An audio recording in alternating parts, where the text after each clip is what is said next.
Hello दोस्तों, welcome back to my channel Anuj life. कैसे हैं आप लोग? आई होप कि आप लोग स्वस्थ होंगे, मस्त होंगे। हम भी यहाँ पर बहुत अच्छे हैं। जैसा कि आप लोग जानते हैं कि छठ पर्व नज़दीक आ रहा है और कल से छठ पर्व की शुरुआत हो रही है। कल है 28 तारीख, जहाँ जो है कि नहाए खाए की शुरुआत हो रही है। तो जो भी माता बहनें छठ पर्व मनाती हैं उन सभी के लिए मैं ये वीडियो बना रही हूँ कि जो भी जिन लोगों को भी छठ पर्व की विधि नहीं पता हो, तो जितना कुछ भी मुझे पता है मैं वो आप लोगों के साथ शेयर कर रही हूँ। छठ पर्व शुरू होता है नहाए खाए से।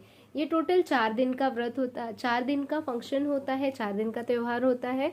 तो कल 28 तारीख है जो शुरुआत होगी नहाए खाए से। इसमें नहाए खाए में करते क्या है? नहाए खाए में सुबह ही माता बहनें जो व्रत करने वाली हैं, जो व्रती हैं, वो सुबह ही स्नान कर लेती हैं बाल धो के। याद रखिएगा, जो भी लोग व्रत कर रहे हैं वो सुबह नहाएंगे बाल धो के, क्योंकि छठ पर्व में, छठ के व्रत में साफ सफाई का विशेष ध्यान दिया जाता है, शुद्धता का बहुत ध्यान दिया जाता है। तो जो भी लोग ये व्रत करने वाले हैं वो सुबह बाल धो के नहाएंगे, फिर पूरे दिन वो अपने घर की साफ सफाई करेंगे। वैसे तो दिवाली और नवरात्रि में हमने घर की साफ सफाई जस्ट अभी कंप्लीट की है, बट फिर भी जो पर्व है उसे मनाना है हमें। तो नहाए खाए में हम सुबह बाल धो के स्नान करके घर की साफ सफाई करेंगे और फिर नहाए खाए में चने की दाल, लौकी की सब्जी और अरवा चावल का भात बनता है। इसमें हम लौकी की सब्जी, चने की दाल और चावल का सेवन करते हैं। जो भी आप खाना बनाएंगे उसमें सेंधा नमक का यूज़ करना। नॉर्मल जो नमक हम रोज़ यूज़ करते हैं उसे नहीं डालना है, क्योंकि व्रत में उसे शुद्ध नहीं माना जाता है। तो जो भी हम खाना बनाएंगे वो हम सेंधा नमक में बनाएंगे। और जिन लोगों के यहाँ कुछ लोगों के यहाँ अलग अलग तरीके से होता है, तो जिनके यहाँ जैसा होता है, हमारे यहाँ पे कैसा होता है कि एक्चुअली मेरे तो ना मायके में ही होता है ना ससुराल में होता है, बट कहते हैं ना छठ माँ में बहुत शक्ति होती है। तो कुछ ऐसा चमत्कार मेरे साथ हुआ है, उन्होंने किया है कुछ ऐसा चमत्कार कि मैं दिल से छठ की पूजा करती हूँ। और पूरे साल मैं बताऊँ, मैं इस व्रत की बहुत बहुत मन से प्रतीक्षा करती हूँ। तो छठ व्रत मैं बहुत ही धूमधाम से मनाती हूँ, मुझे बहुत अच्छा लगता है ये मनाना। तो जो भी हम खाना बनाएंगे सेंधा नमक में बनाएंगे।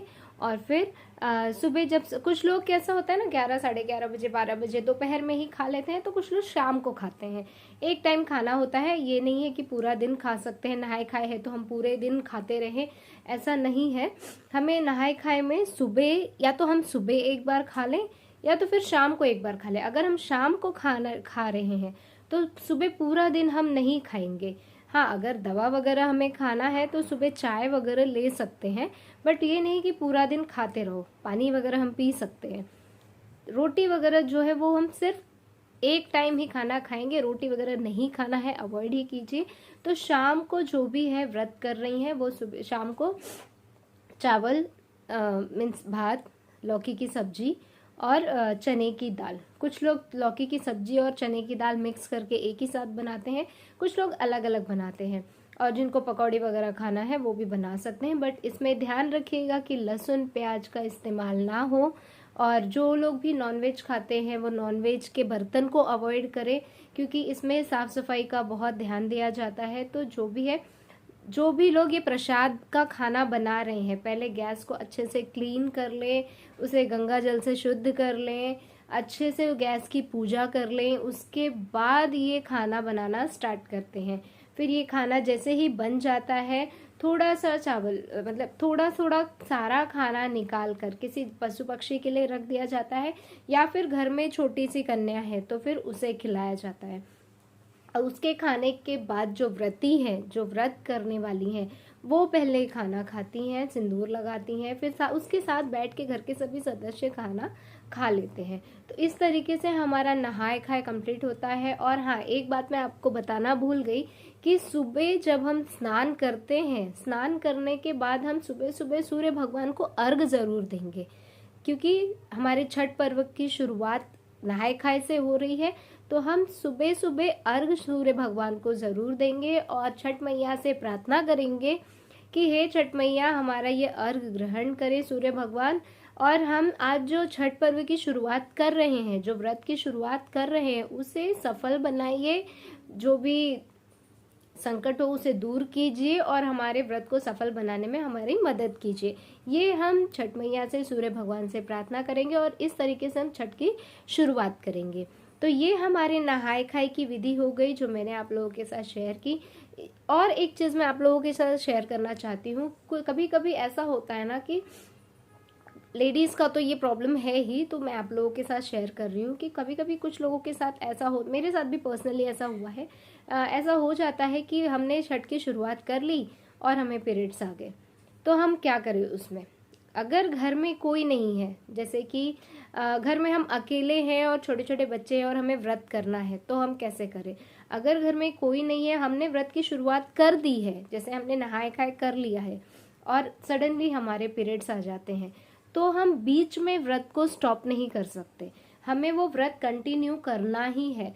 तो हम क्या करेंगे, पूजा की जो चीज़ें हैं वो हमें यूज़ करना ही होगा, हमें वो सब पूजा पाठ जैसे कर रहे हैं करना ही होगा। बस कपड़े नए यूज़ कीजिए, जो भी चीज़ें हैं वो नए नए यूज़ कीजिए। और अर्घ जो होता है सूर्य भगवान का, वो अर्घ मत दीजिए, क्योंकि छठ मैया की पूजा वो देवी माँ है, वो भी एक लेडीज़ है, तो वो समझती हैं।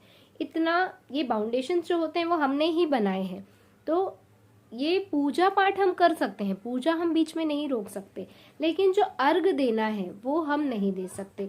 अर्घ के लिए आप किसी अपने हस्बैंड को खड़ा कर दीजिए, सूप लेके वो अर्घ दे सकते हैं, और या फिर आस पड़ोस का कोई है जो शुद्ध है उसे आप दे दीजिए और नाम से वो अर्घ दे सकते हैं। बस हमें पूजा पाठ की चीज़ें यूज़ कर सकते हैं, पूजा कर सकते हैं, व्रत रख सकते हैं, लेकिन हमें अर्घ नहीं देना है। तो इसका आप ध्यान रखिएगा। और समझ ली, सपोज अगर किसी को 3 से 4 दिन हो गए हैं और पूजा स्टार्ट करना है और काफ़ी कंफ्यूज है कि अरे अभी तो मेरा 4 ही दिन हुआ है या 3 ही दिन हुआ है, मैं कैसे स्टार्ट करूं। तो जिनका 3 दिन हुआ है वो कुछ देर के लिए रुक जाए, और जिनका 4 से 5 दिन हो गया है वो बाल धो के स्नान करके पूजा पाठ वगैरह कर सकते हैं। 5 दिन पूरा होने के बाद वो अर्घ भी दे सकते हैं, क्योंकि 5 दिन का माना जाता है, और वैसे तो 7 दिन देखा जाता है, लेकिन अगर 5 दिन हो गए तो बाल कंटिन्यू धो के हम वो पूजा पाठ कंप्लीट कर सकते हैं, अर्घ भी दे सकते हैं। तो इस तरीके से आप अपना ये व्रत कंप्लीट कीजिए। आज मैंने आप लोगों के साथ नहाए खाए की विधि शेयर की है। कल फिर मैं 28 तारीख को आप लोगों के साथ खरना की विधि शेयर करूंगी कि खरना में क्या कैसे करना है। तो मिलते हैं अगले वीडियो में। और अगर आप लोगों को मेरा ये वीडियो पसंद आया है, ज़रा भी नॉलेजफुल लगा है, तो प्लीज़ चैनल को लाइक कीजिए, शेयर कीजिए एंड सब्सक्राइब कीजिए। मिलते हैं अगले वीडियो में, तब तक के लिए नमस्कार। जय छठ मैया।